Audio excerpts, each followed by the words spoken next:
That's no reason to get discouraged here. So again, it is Prodota versus Empire. We are ready to go here. I'm going to be your solo caster android. Just taking over the mic for the day, so hopefully you enjoy. I am keeping an eye on chat if there's any rampant problems like, oh god, robot voice, or only global silence. Just let me know. I will try my best to take care of that, but we are on a 2-minute delay, so we're all good. I didn't forget the overlay this time, and I'm actually really proud of myself. Game number 1, we had a near miss. It was about 30 seconds into the game I realized we had the overlay on.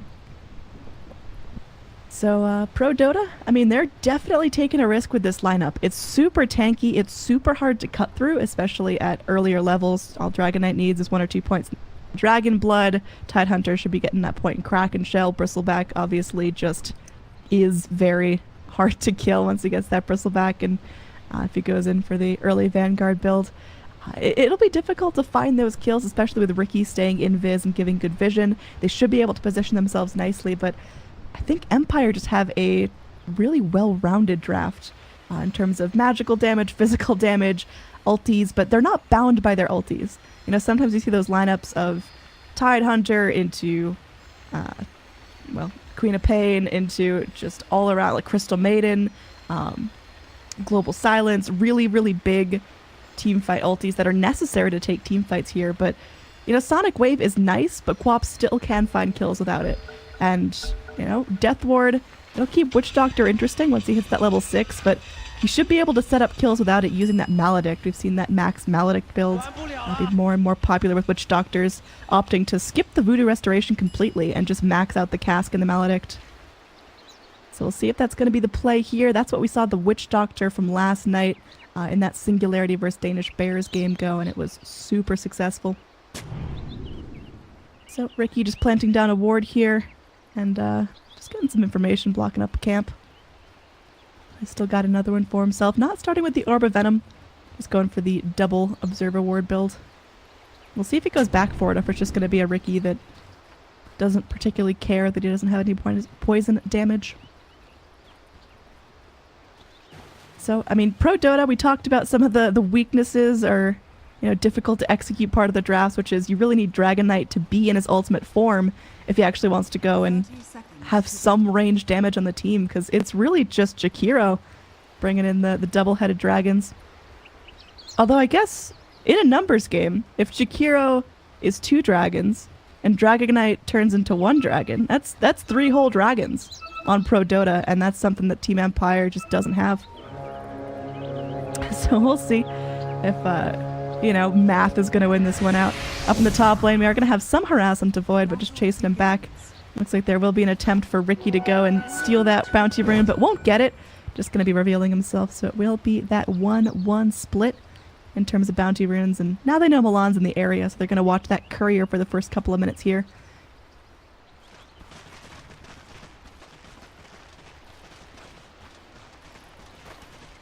So, as our mid starts out, it will be DK versus Quap, and DK are probably going to have some trouble with this. He's pretty survivable with that starting poor man's shield, and Ricky's going to be hanging around as well. So trying to keep Queen of Pain in check, but once she goes and gets that point in Shadow Strike, she can pretty easily harass Nyx Assassin crawling in as well. So just going to be kind of a dual mid, just a support and the mid laner trying to make sure no one gets too feisty here, but already with the level 1 mana burn coming out, Kaiser at half mana, he's only going to have really 1 more Breathe Fire here, just barely enough for that Breathe Fire. So gonna have to really bide his time, hoping for that level 2, just grab up the Dragon Blood and at least give him a fighting chance here. Up in this top lane, we are gonna have Garter on the Bristleback, supported up by his Jakiro, going against Ghost Stick on the Faceless Void. And I mean, anything could happen, but I'm gonna go out on a limb and say no real kill potential top. These guys are very tanky, very eager to just trade and walk off the damage. Bottom lane, 3-3. When he starts with the Anchor Smash here and doesn't have a Stout Shield, so desperately needs that level 2 to get the point in Kraken Shell. You can see how vulnerable this Tide is without that point in Kraken Shell. He already has to eat up a Salve, and that's just the level 1 Maledict coming out of the Witch Doctor.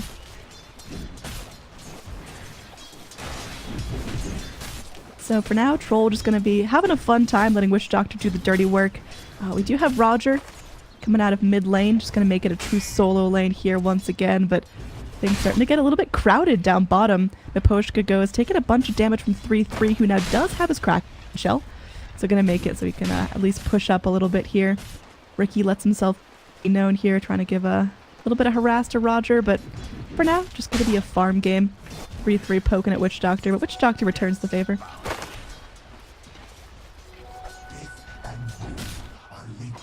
Back in towards the mid in terms of last hits. Our Dragon Knight's holding on here. Queen of Pain goes for the 1-1-1 build. Not that max Shadow Strike, or at least immediate max Shadow Strike we've seen sometimes. 3-3 will be our first blood down bottom. Another Maledict hits, and this time Troll is there to follow up with his damage. Just goes into a quick Whirling Axes, and that's all she wrote. Even through the Kraken Shell, Tidehunter is certainly not immortal. So might have to play a little bit safer, especially against 3 heroes that want him dead. And back up here, Garter, I mean, he's getting some good farm. Our big last hit leader, at least for now, is going to be our Troll down bottom, who also has an assist to his name. So Chappie starting out strong here, still with tons of regen on him, also has that poor man's shield. So really difficult to harass the Troll, and as long as he's not completely ganked, he should just keep snowballing up and keep Tidehunter's zone out of lane. Up in this top, Ghost Stick holds on to the Time Walk. Does take some damage from Jakiro, but instead opting to just save the Time Walk. Does go eventually. Pulls the salve out as well. Just Time Walks to make sure that there's no Quill Spray to cancel that salve. Be an expensive mistake to make, and now Time Walk is on cooldown for 10 more seconds, but they can't punish. Jakiro going for the same build as last game, no surprise. Really typical to go get 1 or 2 points in the Dual Breath, max out the Liquid Fire, and then a value point in Ice Path if you feel your lockdown is lacking, which it's probably lacking a little bit, especially at early levels. The Ice Path is really all they got, except the Dragon Tail, which is mana costly and just doesn't do a whole lot. FN getting pretty low there. Kaiser keeping her in control with those Breathe Fires and just able to trade harass pretty effectively. Now with the 2 points in Dragon Blood and the poor man's shields, he is hard to harass. So I thought that would be a really tricky mid lane. Honestly, the Dragon's faring just fine. Miposhka just gonna be crawling around. I mean, he's super squishy. Miposhka's total health is like 5. Ricky can take him out in just a couple of hits, but gonna have to bide his time there. Pinks come in. Miposhka, I mean, his spidey senses have got to be tingling. He does have a sentry ward sitting back, but Milan will eventually make his way away. Down here, FN finally spraying out some Shadow Strikes onto Kaiser, but you can see how little damage it does. The magical nuke, that's a fair amount. So we'll see if Stream of Pain's going to be the max here. So good reaction here from FN. Just knowing the best way to harass down that DK in lane. Sometimes we see Queen of Pains go for the max Shadow Strike builds, but clearly Kaiser having none of that. So mid lane, getting crowded once again. We got Radiant heroes sitting nearby, potentially waiting to go, but the Ricky's here, and don't think he crawls into the Sentry Vision, so I'm not sure if Queen of Pain knows where he's at. Push sitting around. 3-3 has pretty much effectively left lane. He's got the Iron Talon coming in. Is this going to be another Maledict? This is going to be a cask to the face. And takes his last hit too. Miposhka, have you no mercy? Meanwhile, Chappie just going to cut in the wave here. Already almost level 6 here at 5 minutes in. Kira coming down. The Miposhka potentially in some trouble. We've got Milan ready to go and jump on him. They do get that Blink Strike, and well, one more hit should be enough. As Jakiro is able to go find himself a kill. Chappie looking to get some revenge to his buddy. One more hit will be a dead Jakiro, but now Chappie, just left to his own device, is going to be farming up, trying to stay safe, while Milan is hot on his heels. Back in towards the mid. Kaiser continuing to farm really well. 37 last hits to FN's 30. I mean, this is Kaiser just mechanically doing better than that Queen of Pain. And super tanky now, difficult to harass, so Krop always has to feel a little bit scared, and now 3-3, on track to die again here. Rough time for him. It looks like this will be death number 2. Maledict rolling out, but Chappie's going to take that kill for himself.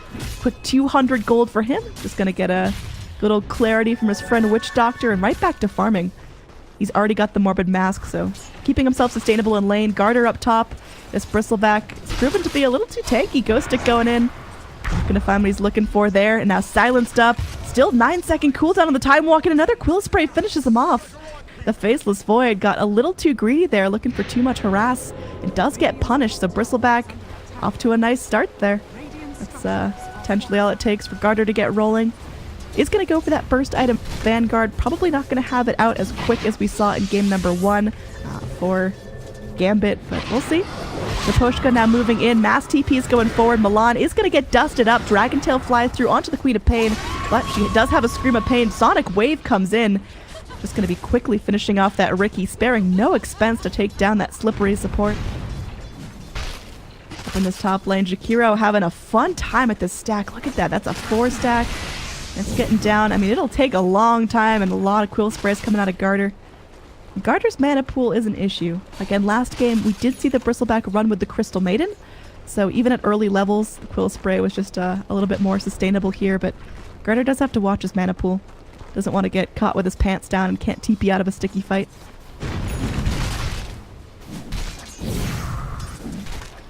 So, again, Bristleback still doing well for himself, but can't quite take that stack.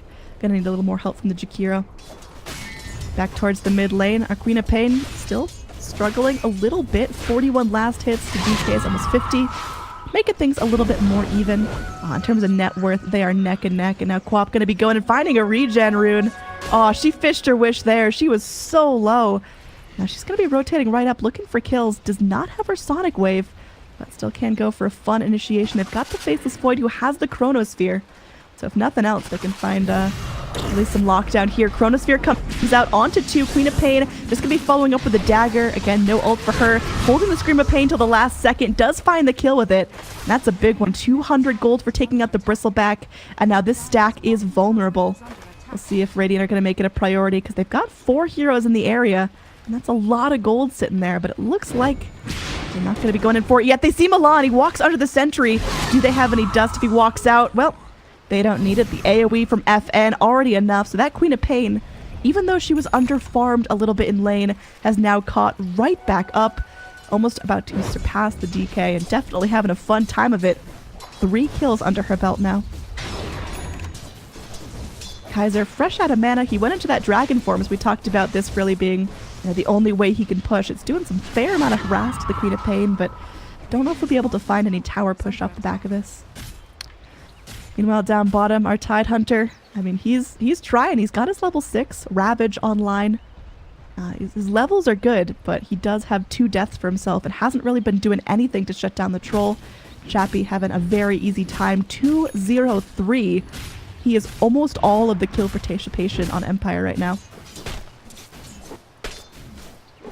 Riki potentially could turn into an issue, but Nyx Assassin keeping on top of things with the dusts.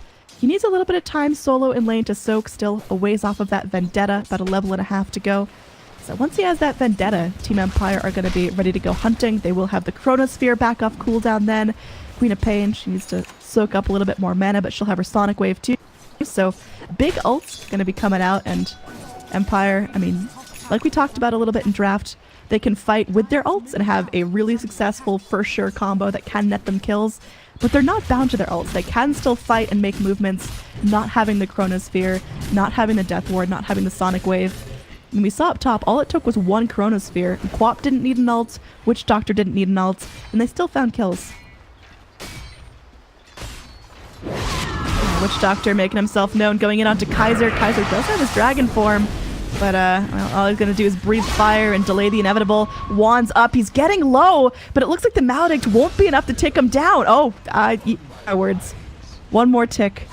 He had 1 more tick in it, and that took him out. Now, Radiant scan. They know there's someone waiting over here. Garter taking an ancient stack for himself. So Radiant are going to play this cautious. They're going to move in their Nyx Assassin, who now does have his 6 to get some information. See if the rest of the team wants to follow up. They do have a dire center here. They know Roger's nearby. Are they going to jump on Roger, though? This Nyx Assassin is no longer a surprise. Getting pinged out. They know he's nearby. TP in as dire look to be making a hold. And again, they've got 3-3 threatening out that Ravage. There's not a whole chunk of damage coming off of Prodota yet. They're still not going to be, super up to par. They're not quite hitting their stride yet, but the threat of that Ravage is enough to force back FN.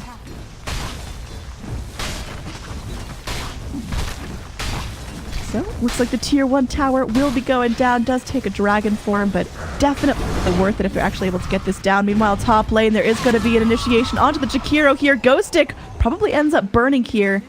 It's going to be a nice pick for the Jakiro. I mean, he loses 200 gold, doesn't get any experience, but gains almost double that. He is feeling all right.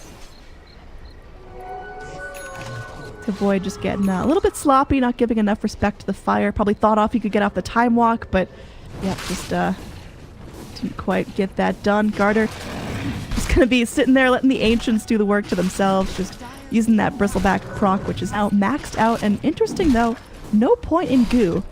So Garter, I mean, definitely priority on farming, not even looking to have a value point in what it takes to chase down a kill right now. Just opting to max out Cool Spray and Bristleback.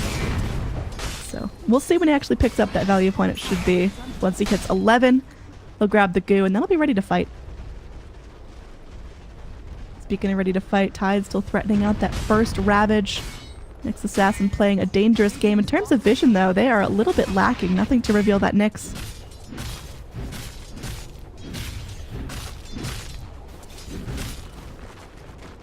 Chappie, this Troll Warlord off to a really fantastic start. Just top of the net worth chart. Again, 205, very difficult to kill and lock down. Dust comes in. Ricky is dusted. They know he's nearby. But can they lock him down? How much are they going to invest to lock him down is really the question. Impale, threatened out, does clip onto the Ricky. The Dust, though, wearing out. They plop down a sentry. There is going to be the Blink Strike out. Now Roger doesn't have Vendetta. Oh, he's in some deep doo-doo here. Silenced up. It looks like he just got greedy. Really wanted that Ricky kill, and it's going to cost him his life. Tide picks that up, making up for a much needed gold disparity. Chappie will eventually TP out.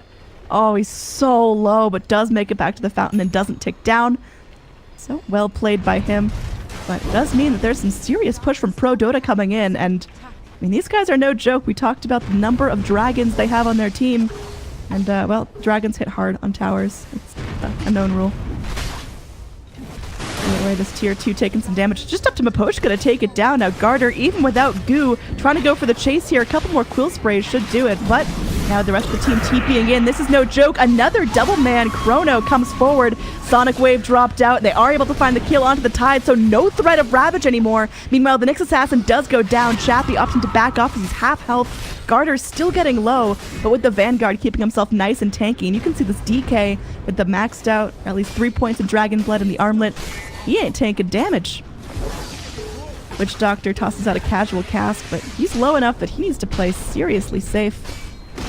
Chappie just trying to go in and hold this. Tower does end up falling, so Prodota scoring themselves a sizable map advantage here. As smoke comes in, Witch Doctor still no mana to go in for the Death Ward. Witch Doctor just gets blasted down by the Breathe Fire. Jakiro will be the trade. Chappie gonna fight till his last breath. He's on the run. Milan does not have the Blink Strike. There is gonna be that turnaround. They're going for the Ricky, and Chappie with just a sliver of health able to find that kill. Well played by the Troll, but still a costly fight overall. This fight recap doesn't catch all the deaths or all the action, but man, that fight was long enough for the Tide to go in, threaten the Ravage, push the tower, die, and get back in. TP forward, join with his team. Still didn't spend the Ravage, though. 15 minutes in, we haven't seen any of those real big ultis come out. At least on the Dire side. So, Queen of Pain, just going to be enjoying her freedom here. I mean, net worth, pretty much where it should be right now. She goes for the Veil.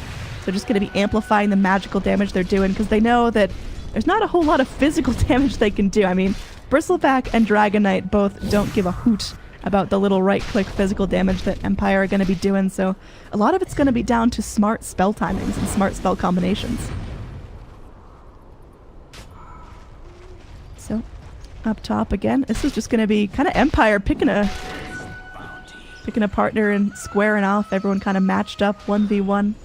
And now Garter, he definitely did get a well-timed Vanguard, but not going to be that 17, 18-minute Radiance we saw in game number 1, unfortunately for him. He does still have the Radiance queued up, so still going to stick with that build, but it should be out probably more around 20, 22 minutes than 16. So not going to be as crazy. The Bristleback won't be going as ham, but still able to bring a lot of damage to the fight. It's able to soak up a lot of ults.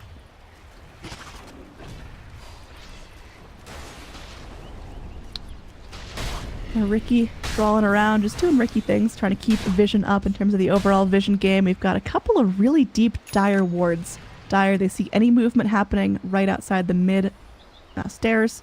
They see anything going down into this top jungle. Just, pretty good coverage going on mid lane. We're going to have Nyx Assassin thinking about striking onto Garter, but Garter, tanky boy. Let's see how much it takes to get him down. They get the Maledict off as well. They are sparing no expense.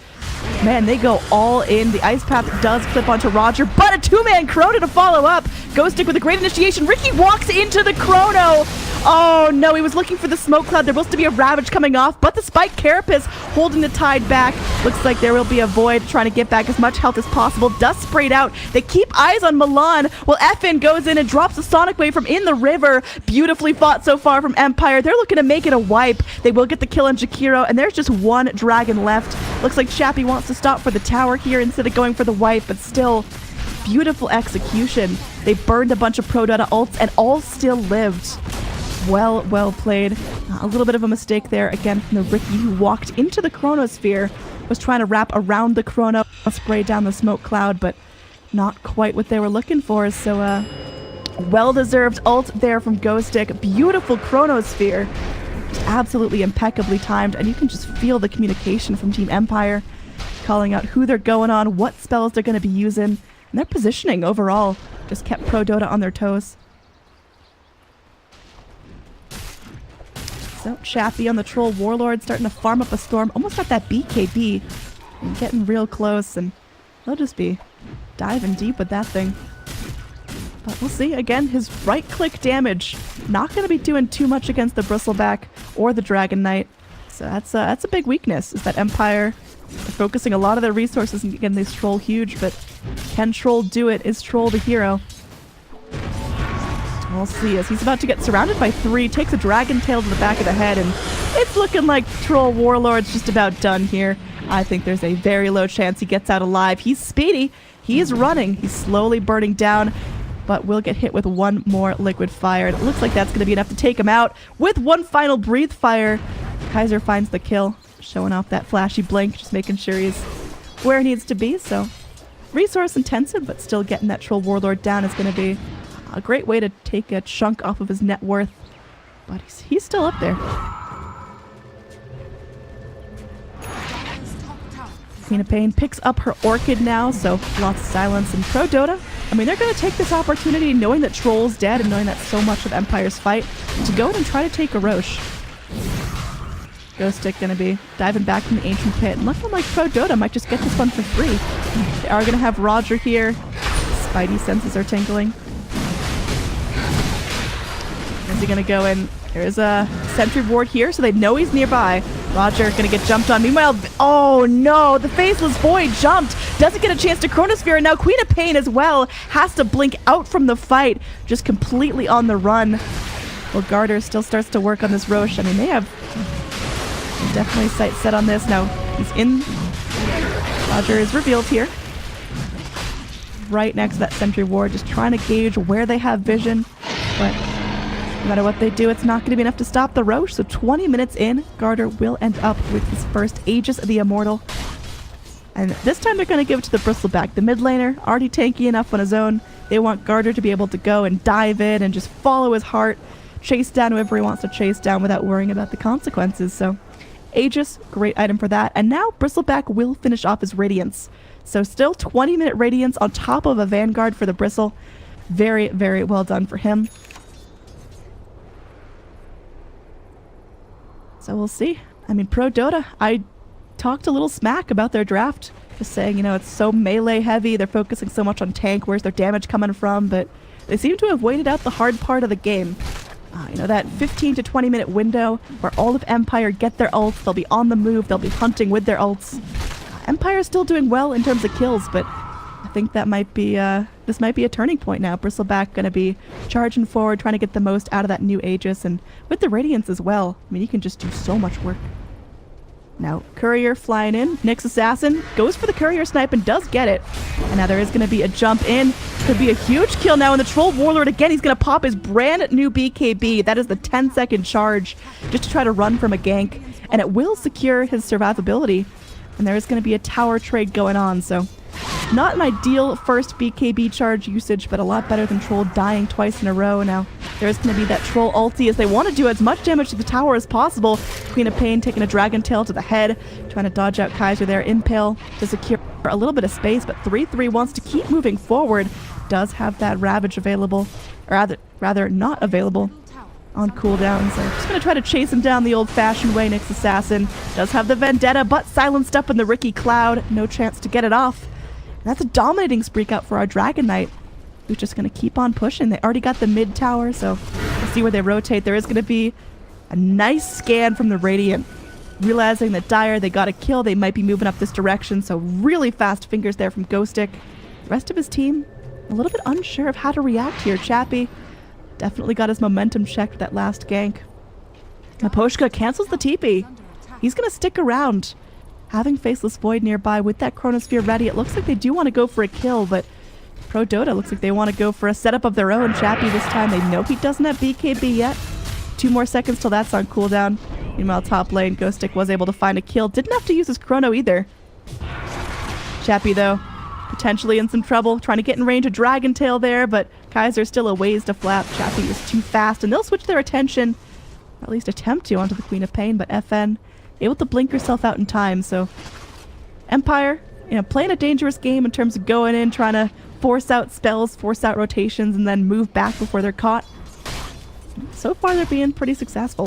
Empire still holding on to a small net worth lead, still holding on to a kill lead, but they've got to keep their momentum up. Queen of Pain, I mean, she's got that new Orchid Malevolence, but hasn't quite had a chance to use it on any prey. Same story with our Troll Warlord. Only had to use his BKB once defensively. Hasn't gotten a chance to really let that thing rock in battle.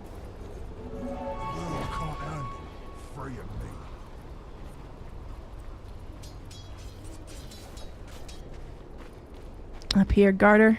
He's working on his next item. Looks like he's trying to get as much armor as possible. Just going in with that medallion, Solar Crest. Oh, up top, we do have another Chronosphere here. 3-3. Looks like he will be punished. Just going to be a solo kill for him. Gosh, he's tanky. There's going to be that time dilation just holding him back. That is like the longest gank in history. But he does eventually go down. Holds on to his Ravage though, so he'll still have that when he respawns in 40 seconds. And there's some serious pressure down bottom. You got Bristleback Illusions going and trying to break down this tier 3. Wow, Kaiser is all the way in here. No restraint, just going straight forward. Double Man Impale buys him some time. Now Kaiser gets mana burned pretty low. Potentially in some trouble here. Chappie with that offensive BKB just tries to go to work. Locks down the Ricky. That's a nice little bash for you. And now Cask bouncing around holds Kaiser back temporarily. The Bristleback is so tanky. And now nice Macropire doing a lot of work. The Troll just has to sit there and take it and does go down. Aegis pop. Bristleback coming right back in though. Dragon Knight is still in, does get silenced up, bashed up. Now Garter trying to go and help his teammates, but does eventually get stunned in his face as well. Garter going to be flying in some boots of travel, so he's got a quick escape plan, but another death onto the courier. FN keeps his eyes on the prize. Does find something out of that. Garter, even single-handedly, still able to keep this lane pushed in, as all of Empire are still pretty low. So Aegis down, 2 teammates dead, but Prodota still making a hold of this. Roger looking for the deep wraparound here. And is he going to find anything? 2 heroes walking his way, but very, very tanky boys. Hard to get down. Another rotation in. Queen of Pain and Witch Doctor waiting in the wings, but Milan going to be crawling around. They do see Milan now. Smoke Cloud comes in, briefly silences Miposhka. Is it going to be enough to get Miposhka down? Looks like Miposhka stops to throw a cask, and that might be the death of him. He's trying to juke around the trees with the Voodoo Restoration go, and meanwhile, FN from the cliff goes in. Ravage to buy themselves some time. 3-3 looking to go and anchor smash up a target. Witch Doctor still alive somehow. Gets off an ult. Oh, this Witch Doctor's decision making is just top tier. Doesn't run from the Ricky, instead stays in and gets the job done. Now 3-3 slowed down. We'll get Glimmer caped up, but that's going to be 2 heroes in the Chronosphere. And you see how quickly Chappie is able to change direction and not walk into that. Beautiful playing, beautiful synergy from Empire. And they do end up taking a 1 fight in their woods. It cost them a Nyx. Witch Doctor gets so low, but doesn't go down. And everyone but the Dragon Knight falls on Prodota. So, again, good vision and good recovery from Empire. saw the situation they were in just a moment ago with Bristleback threatening the tier 3s and no one could walk into him. But opting to go and have heroes TP into the shrine and then take a fight outside their base. Definitely the play for Empire there, and it's going to set them pretty far ahead in terms of net worth. You see that spiking up and up and up. It's got another jump left, another minute. We'll see that go up near the 4,000 mark now. So big swing for Empire, but what can they do off the back of this? They've got to start turning it into structures, turning it into more one fights. Now Chappie is just going to BKB himself. Another defensive use of the BKB. Courier going to fly itself away, so Troll, I mean, he's down to a 7-second BKB and has only used it once offensively. Prodota forced to collect themselves. I mean, their early game tankiness potentially wearing off now. That Dragon Knight is still killable. The Bristleback is still killable. Not feeling crazy out of control. So we'll see. Next Assassin's still crawling around. Just going to drop down a sentry here. Pinged out. Shakiro knows what's up, but needs to fly in some more vision to him, and that's going to be difficult. All right, Shakiro, let's take it easy. You saw a sentry ward. Let's relax. But yeah, really good job. Again, Team Empire now have 2 courier snipes under their belt.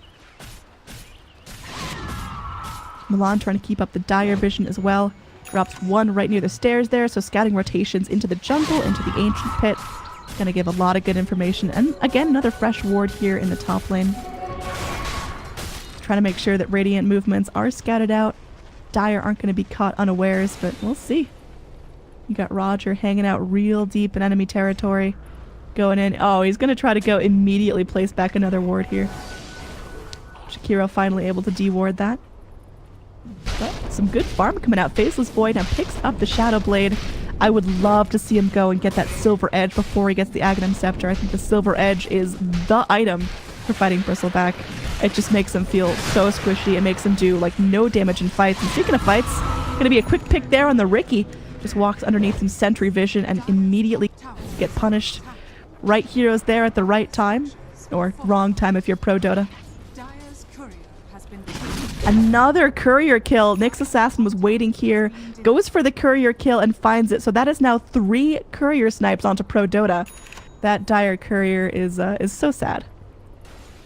Gem is going to be picked up by the Witch Doctor. I'm not sure who's going to be holding it. It looks like Nyx Assassin's going to be holding that one for himself. And Tidehunter, he's got Gem Dreams too, but still a ways off. Yes, very well said, Kaiser. So for now, Prodota, I mean, they're trying to figure out what their next move is. Roshan going to be up in about a minute. Kaiser, or rather, Garter poking his head into the pit. But Prodota, they've got to keep up the momentum. They've got to keep hunting. They've got to keep looking for fights. They've had the Ravage up for several minutes, but haven't been able to find a really clean fight with it. And it looks like Team Empire, they're gearing up to fight here, all clumped up. Now, Troll Warlord has the Silver Edge. So Faceless Void, he has time to go for that Aghanims, but Chappie needs to get that Silver Edge hit onto the Bristleback. That is his #1 objective when he walks into the fight. And we'll see as smokes are going to break. They know someone's nearby. Chappie, who's going to get the fight started on? It looks like there will be an immediate kill onto the next assassin. Chappie going to be going in on the Chikiro instead. So doesn't have that Silver Edge proc onto the Bristleback. He's still going to be an issue. As now the rest of Prodota are chasing down the Radiant heroes. They fly in. Ghost Stick's waiting. They go. They get the Chronosphere onto the Dragon Knight. What a beautiful play. Using that Shadow Blade well. They bring in FN. We got 2 BKBs rolling. FN still holding onto the Sonic Wave. Has the Orchid as well. And they're going to pop that silence onto the Bristleback. We see it's still really tricky to kill him, especially under Shrine. And they're going to give him some space. Ravage comes in. It's a complete whiff. They get Miposhka, but that's not the kill they were looking for. Miposhka even able to Force Staff out. Delays the inevitable, but now still a great fight coming in. Empire, they're not done here. They get the silence off onto the Bristleback. Again, they finish him off, and now it's 3-3 next in the menu. Milan still crawling around. It looks like he'll be going out. Do they have any vision here? It looks like currently no. This next assassin is not nearby, so Ricky will get off with a warning this time. But again, Empire just playing so cleanly. That Shadow Blade into the Chronosphere was so well timed, knowing they were going to overcommit for the Troll, and they punish him. Bristleback gonna take a moment to himself here, try to recollect himself, and co-op. I mean, potentially in some trouble. She's got herself no blink, still silenced up from the smoke cloud, so we'll see how far she can run. Now again, Ricky holding on to a gem stolen from Miposhka. That's something that Team Empire really have to keep on their priority list, is make sure that Ricky starts getting checked, because he can go in and foil some plans, foil some rotations. But for right now, that was a marvelous fight for Empire. And it looks like they, for the most part, backed out. And they're going to go straight into the Roche pit. So we'll see if they're going to be able to snag themselves an Aegis and a cheese. Queen of Pain, if nothing else, making some space, is able to finally blink away. Our Nyx Assassin there to help her out. Ricky walking in, should be able to de-ward here. Again, he's holding on to, drop the gem. Now, they're going in. They want to kill up the Ricky. They get the silence while Troll Warlord solos the Roche, picks up the Aegis. There's still a cheese in the pit, so FN going to get a full heal off of that if he wants. Immediate eating up the cheese as they want to keep that gas pedal pushed. Keep diving forward. Prodota still fighting 3 men short. Tidehunter, even when he respawns, won't have the Ravage up for 2 more minutes. It's looking like Empire are getting ready to close this out. It was a strong early game hold from Prodota as their cores were too tanky, but now Empire are starting to get up the damage to be able to go and actually take these fights and have them be successful against tanky heroes like the Dragon Knight and the Bristleback. That Silver Edge on Troll is so crucial to actually go in and getting that break on the Bristleback. We saw him use it on Jakiro just because Bristleback wasn't nearby in that last fight, but Bristleback has yet to feel the wrath of the Silver Edge.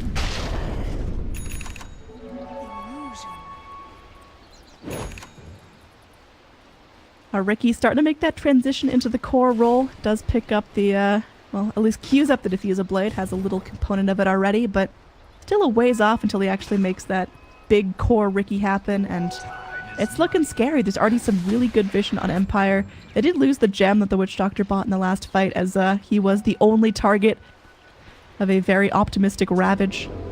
But we'll see if Empire are going to let that stop them. Faceless Void does complete the Aghanim Scepter. We'll see if he wants to go back and level that Shadow Blade up into the Silver Edge for even more chances to go and ruin that Bristleback's day. Now, there is going to be a dust onto our Troll Warlord. He's going to force himself out, or at least get forced out of the smoke cloud. Now it looks like FN content on taking this fight. They've got Ghost Stick going in. Chrono onto 2. These are consistently good 2-man Chronospheres. You see Chappie's positioning here. He knows his limits. FN going to move forward. Doesn't have that Sonic Wave. Already spent it out. They need just a little bit more damage to get down the DK. Another dust popped out. Kaiser will eventually get popped. Garter going to be going down next, but a Ravage holds back the Troll. They do pop the Aegis. Troll's now coming right back in. Ghost Stick moves forward, snaps up the gem, and they're looking to make this a full wipe. Now again, they've got the gem rolling, so Jakiro's Glimmer Cape will not save him. And that's everyone but the Ricky down. Ricky, not looking like he's got long for this world, is able to go and at least make his way back. Gem not going to be in vicinity, so another big wipe here. It did cost Empire most of their ultis, but fantastically played. My goodness, these Chronospheres are just absolutely on point. And you saw how close Chappie walked to getting in that Chronosphere. That would have been a totally different fight if the Troll stunned himself in the Chronosphere, but no, he kept his distance. I mean, this is just such a polished squad right now. Empire looking like they are ready to clean up. Prodota all in the fountain for another at least 10 seconds. I doubt a solo Jakiro can hold this back, and Roger is going to make sure that he can't even leave the steps. So, yep, Jakiro just flying back, as it looks like Empire want to fully mega creeps this, and they're going to have no trouble doing so. Chappie hitting so fast, so hard. He's got himself another 1,500 gold on top of the new MKB flying in. Tidehunter, still no Ravage on him. And yeah, another Chronosphere coming in. This time, 2 heroes caught in it. Roger going to be going, landing it Impale, keeping the Tidehunter locked down. They've got the Silence Rocket on the Dragon Knight. It's looking like we are just about at a GG here. Troll going to go and BKB himself. He's still got tons of fight left in him. They're going to be able to go and hold back this Queen of Pain. Looks like FN might be in trouble. Still has that negative earn coming in. And she will end up going down, but it's not looking easy here. Still mega creeps coming in. So they collect 2 heroes as a reward, but now they've got to spend all their attention keeping these creeps off the tier 4s. And there's no reason why Empire can't just go respawn, get their next round of items, go back and restore health and mana, and just take that fight again. So looking very, very, very likely that we're going to see a GG in favor of Empire, but Prodota may still have some tricks up their sleeve. If there's anything I've learned from casting Dota all these years, it's that you can never overlook the potential for a throw.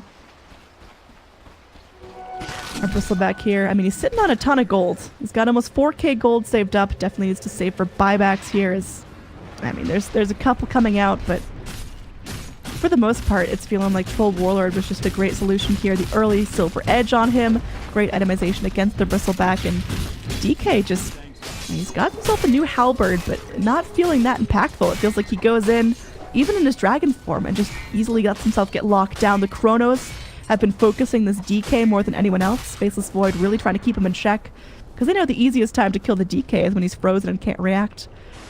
Letting him just go and slap around some damage in fights is not a great strat.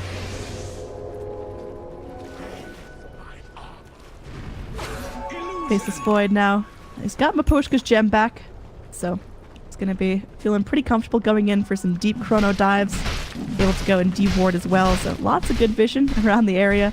You got 2 sentries here. They haven't found this one yet, just haven't crawled through the right area, but they should take it out next. You see Bristleback here, next assassin, giving some good vision to his team. Over here in the top, you see Jakiro really struggling against these mega creeps. It takes 2 supports, their full attention, just to make sure the tier 4s aren't going to be pushed down.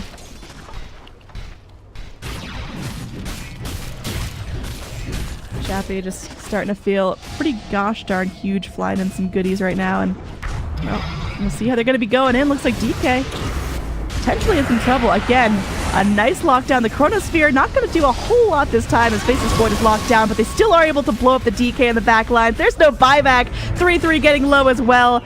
Oh, he goes down, popping the shrine too, so making sure his teammates can't regen when he's done. And now Garter going to be in some serious trouble as well. Stunned up, trying to heal, but it's just done. It's looking like this could be GG as their buybacks are few and far between. Shakira might not even make it back to his fountain. GG called out as it's an ultra kill. Almost a rampage, but you know, FN has to go and ruin the fun at the last second. Chappie, FN, pretty much everyone in Empire playing a fantastic game, but special shout out to that Faceless Void.